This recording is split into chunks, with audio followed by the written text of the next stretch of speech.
think it's about a profit margin. It's about revenue. It's about capitalism. It's about the complex of prison as an industry, and we are just cogs in a machine that make money for top bureaucrats and legislators and people that really don't give a shit about us. Hello, this is a prepaid call from Tommy. a prisoner at Michigan Department of Corrections, Cooper Street Facility. Hello, this is Darnell Ishmael. How you doing tonight, sir? Hey, I'm well, thanks, man. Who I'm speaking with? This is Thomas Stecky. Thomas, thank you for calling. How can I help you? Thomas. My buddy actually gave me your information and told me that you run a podcast and that you were covering some issues with the correction facilities. Absolutely. Do you have some information that you'd like to share with us, Thomas? Yeah, I'm at Cooper Street Correction Facility. I'm going to ask you to give me your full name, please, and your number, if you will, please. Okay. Thomas Charles Stecky, 696-654. And you're located at Cooper Street? Cooper Street Correctional Facility. What would you like to share with us, please? I'm past my out date. I took the state-mandated class that they wanted me to take, Michigan Sex Offender Programming. I completed it successfully. A psychologist basically said that I'm ready to reintegrate society, and I finished group over a year ago. I received a flop when I was in group. I just seen the parole board again in December. They flopped me again, and so now I'm in here.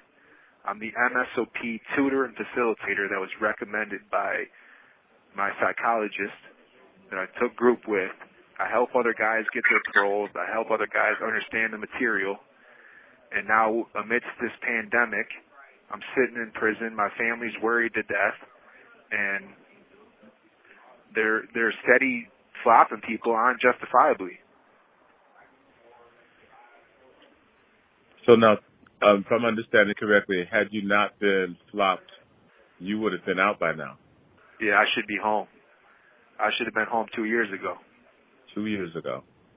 Yeah. And you said unjustifiable. What reason did they give for this flop?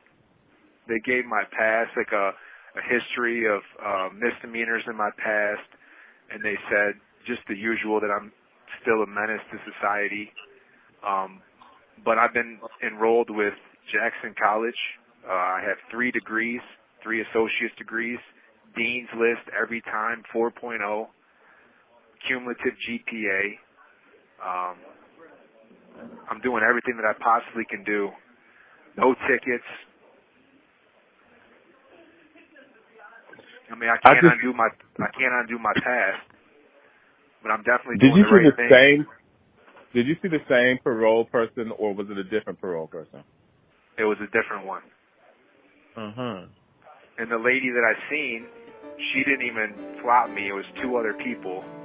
So the person that I went before didn't even sign my flop. And I think that there should be some accountability, that the person you see that actually interviews you should be one of the people that signs your parole or signs your continuance.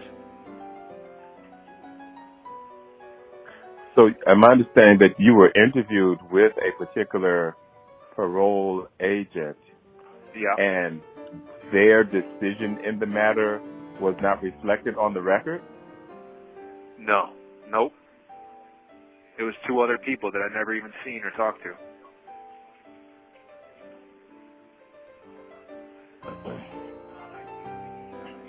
Tell me,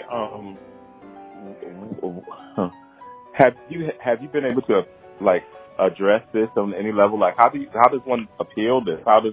What has been your course of action?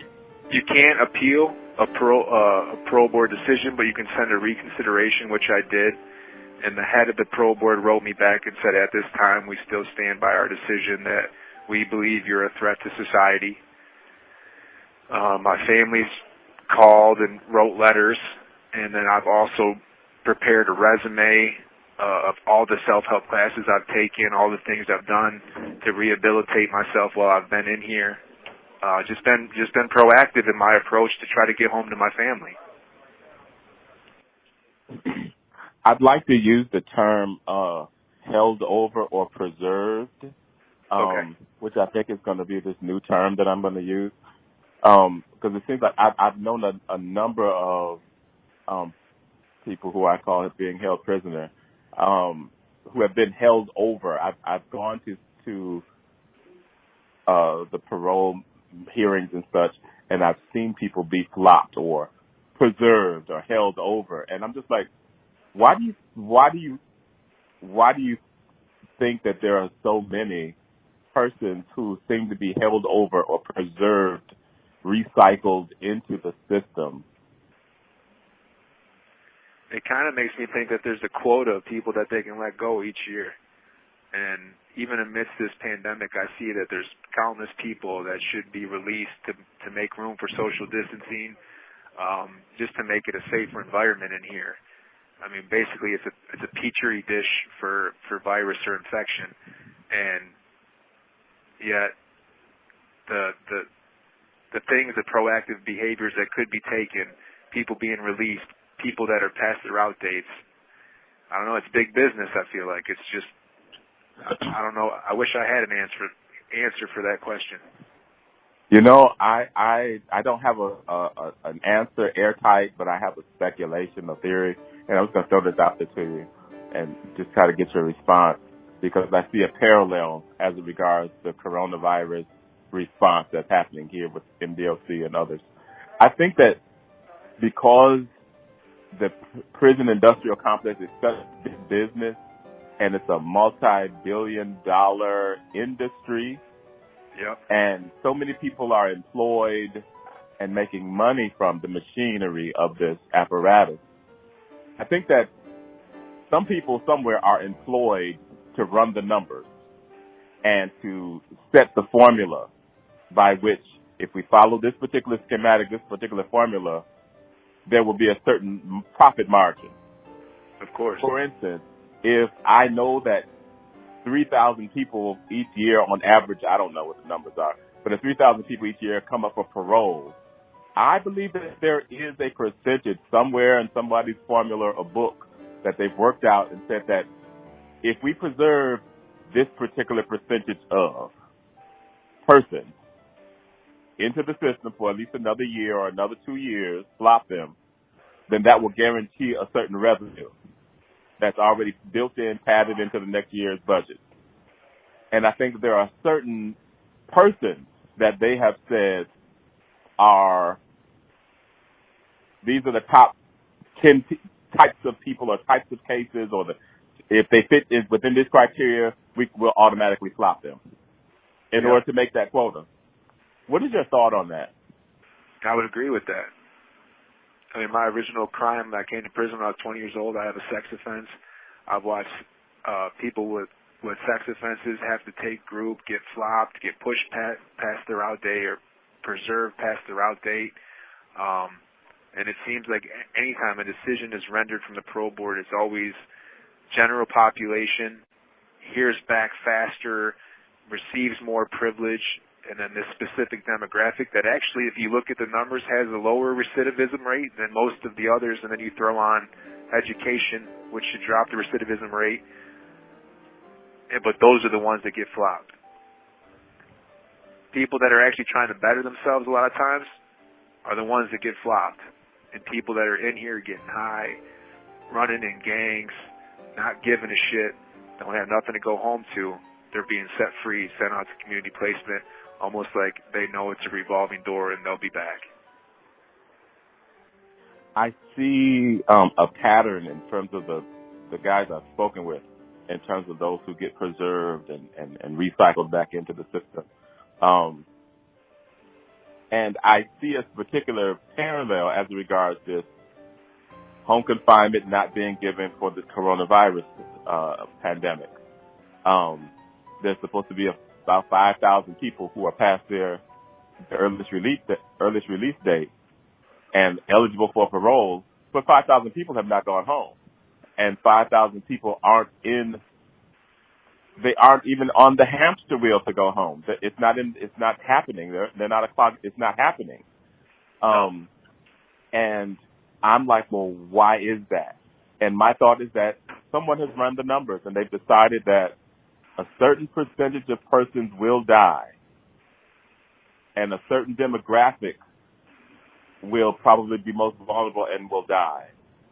And a certain number of people will get sick, but the recovery rate will be about this percentage. So some of them they'll have a hard time, but they'll recover. And based on our profits and losses and our margins, et cetera, somebody has ran the actuarial on that and has decided, okay, this can be an acceptable loss if we do it this way. What is your thought on that? I agree with you completely. I think that's exactly what it is. I think it's about a profit margin. It's about revenue. It's about capitalism. It's about the complex of prison as an industry, and we are just cogs in a machine that make money for top bureaucrats and legislators and people that really don't give a shit about us. And we're being left in here in bad situations. And I see that they say, well, we're giving them masks and we're giving them soap, and we don't have hand sanitizer. We don't have soap dispensers in our bathroom. You go to get a bar of soap, and then you got to go through some long process with a CO that's trying to micromanage everything, even though it's not his. And the proximity that it's just ridiculous. It's sad. It's horrible. We have about maybe 2.5 minutes left on this call. Can you tell me, please, what would be the message that you would like to get out to the greater public, to your family, to the loved ones out here? If you were to have the last words, what would your message be? That even though we've made mistakes in the past and we're in here and we're serving our time for the crimes that we committed, we're trying to rehabilitate. Most of us are trying to rehabilitate ourselves, and we want to get home to our families who are doing time with us, and that the circumstances and the conditions in here are horrible, and we need help. We need help to draw attention to the issues. We need help to force the hands of people that can invoke change in society. We need help all the way across the board for how things are. A last question. If help does not come within the next week, 2 weeks, if it's the middle of the summer and you're still there, this virus is singeing through, what's your prospect of that? What are your projections? People with diabetes, people that suffer from obesity, asthma, COPD, older people, that it's gonna run through the prison, and a lot of people are gonna die. They're not gonna have a chance to say goodbye to anyone. They're gonna die alone, same way people out there are dying alone, but even more so alone because they're not contacting your family when you get taken to the hospital. They don't care. It's just it's horrible. I thank you for calling. I will add you, if it's all right, to our JPay distribution list. I would appreciate so that you would give us more information about what we're trying to do with this project and trying to get the word out about what's really going on inside and amplifying your voices. That's what this really is about for us. Thank you, Darnell. It's the least we can do. I'm just hopeful that it helps. You have 1 minute remaining. You have the final word. I really appreciate your time, and I just hope that people heed this message that we're people too, and we need as much help as possible. We need to unite, and human rights and equality for all should not just be a societal thing, that there's people in here that are being mistreated, and attention needs to be drawn to the issues that are before us. Thank you so much. And can I use your name, number, and your photo for an upload? Of course. Yes. We have your permission. Thank you so very much. Thank you. Please give our best. Be well. Be well. Thank you for using GTL.